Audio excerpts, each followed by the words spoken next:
Hi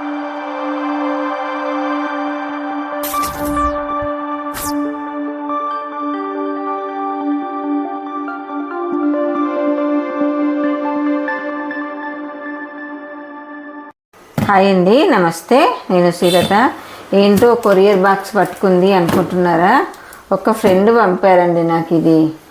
అంటే friend ఎవరు ఏంటిది అని నేను తర్వాత చెప్తాను. తను కూడా ఒక యూట్యూబర్ అయినండి. అయితే తన దగ్గర నుంచి పార్సల్ నాకు వచ్చింది. దీంట్లో ఏమున్నాయి అని మీకు చూపిస్తానండి. తను వాస్తవానికి చాలా అంటే చాలా కష్టజీవండి. ఫ్రెండ్ కంటే నాకంటే చాలా చిన్న అమ్మాయి అండి. ఫ్రెండ్ అని చెప్పొద్దు, ఒక అమ్మాయి అని చెప్పొచ్చండి. ఫ్రెండ్ అని చెప్పిన దానికంటే ఒక అమ్మాయి అని చెప్పొచ్చండి. ఆ అమ్మాయి అసలు ఎంత అంటే అంత హార్డ్ వర్క్ చేసుకుంటూ యూట్యూబ్ ఛానల్ రన్ చేసుకుంటూ అదే ఛానల్ ద్వారా మంచి బిజినెస్ మ్యాన్ అయిపోయిందండి ఇప్పుడైతే. అంటే ఇంటిల్లి పాది అంత హార్డ్ వర్క్ చేస్తున్నారు వాళ్ళు, చేసుకుంటూ కష్టపడుతూ సంపాదించుకుంటుందని చెప్పొచ్చండి. అయితే అందులో నేను కూడా కొన్ని ఆర్డర్ పెట్టి తెప్పించుకున్నాను. అవి ఏంటని మీకు కూడా చూపిద్దామని.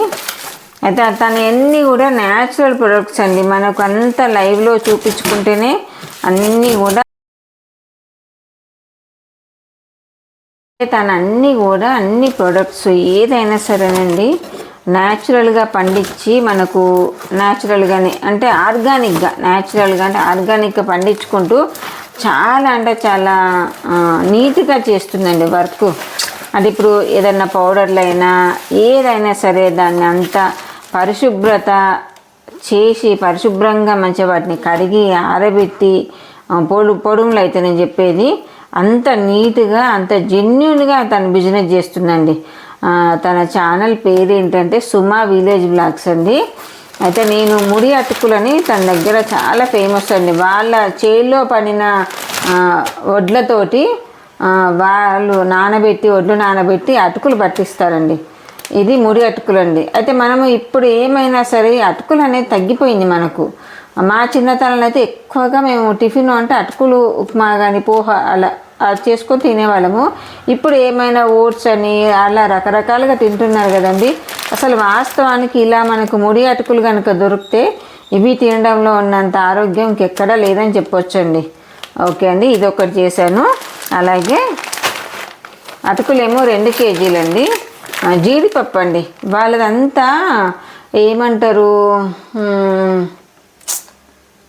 ఏమంటారండి బాగా జంగల్ ప్రదేశం అండి. అలాంటి ప్రదేశంలో వాళ్ళ పేరెంట్స్ ఉంటారు. అక్కడి నుంచి న్యాచురల్ జీడిపప్పు కూడా తను సేల్ చేస్తుందండి. అది కూడా తెప్పించానండి. జీడిపప్పు ఎక్కడ కూడా ఒక మచ్చ కానీ ఒక పురుగు కానీ ఏది లేదు. చూడండి ఎంత నీట్గా ఎంత బాగుందో. అట్లా ఆ ఏరియాని ఏమంటారు నాకు గుర్తు రావట్లేదండి. అలాగే 2 కేజీల అటుకులను 1 కేజీ జీడిపప్పు చెప్పానండి. అదే మనం ఏదైనా సరే అండి ఇలా కష్టపడే వాళ్ళకు మనం ఎటు డబ్బులు పెట్టి బయట కొనుక్కుంటాం కాదనం. ఆ కొనుక్కునేది ఏదో కొంచెం నిజంగా జెన్యూన్గా కష్టపడి జెన్యూన్గా వాళ్ళు 4 పైసలు సంపాదించుకొని వాళ్ళ కుటుంబ పోషణ కొరకు చూసుకోవాలనుకునే వాళ్ళకు మనము ఈ రకంగా సపోర్ట్ చేస్తే ఆ భగవంతుడు మనకి ఏదో రకంగా మనకు సపోర్ట్ చేస్తాడండి. అంటే అది నా ఉద్దేశం అండి. అంటే నేను ప్రతి ఒక్కరూ అలానే చెయ్యాలని అనను. ఎవరికైనా సరే అండి ఇలా కష్టపడే అమ్మాయిలకు మనమే చేతిగుంట మనం డబ్బులు ఇచ్చి వాళ్ళని ఏదో మన పైకి తేలేం కదా. కాబట్టి మన పరంగా మనం చేసే హెల్ప్ ఏంటంటే ఇలాంటి ప్రోడక్ట్స్ తన దగ్గర అంతా. నేను ఒక 2 ఇయర్స్ నుంచి తన వీడియోలు 3 ఇయర్స్ నుంచి తన వీడియోలు చూస్తున్నాను. చాలా చాలా జెన్యూన్గా చాలా నీట్గా ప్రతి ప్రోడక్ట్ కూడా తన చేతులతోటి తను తయారు చేసి తను సేల్ చేసుకుంటుంది. కాబట్టి దేవుడు కూడా ఆమె యందు ఉండి దినదినాభివృద్ధి కూడా చెందుతుందండి అమ్మాయి. ఇంకా అలాగే చాలా పైకి రావాలని కోరుకుంటూ ఇలాంటి వాళ్ళకు మన యూట్యూబర్స్ ఒకరికొకరము సపోర్ట్ చేసుకుందామండి. ఇదేనండి నేను దీని గురించి చెప్పేది. ఎందుకంటే ఇది ఇలాంటి వాళ్ళకు మనం హెల్ప్ చేయాలి.